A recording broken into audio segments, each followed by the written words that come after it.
Yawn mga idol, laban ng Barangay Ginebra kontra Magnolia Hot Shores o Manila Clasico sa linggo, sino nga ba ang tunay na limado?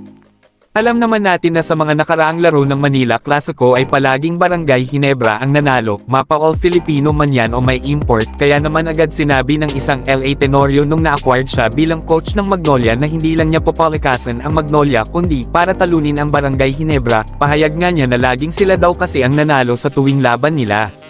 Sa mga hindi nakakaalam mga idol ay for the first time in many years na dehado ngayon ang Barangay Ginebra, maging sa mga gaming app ay makikita mo na mas mataas ang odds ng Magnolia ngayon kesa Ginebra.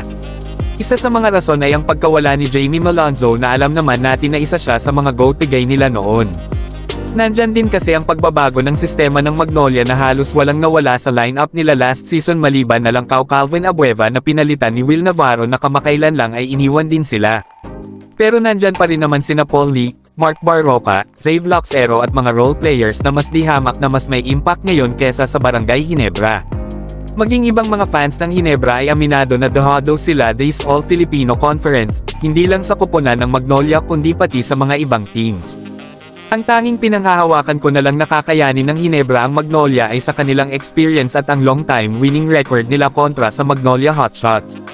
Hindi pa naman natin masasabi na sigurado na ang Magnolia sa magiging laban nila dahil nga sa bago ang coach nila at baka hindi pa ganan kaagad makuha ni LA ang right combination niya. Kung sa iba ay dehado ang Ginebra, ikaw idol, ano ang masasabi mo? I-comment mo na sa baba para malaman namin ang opinion mo.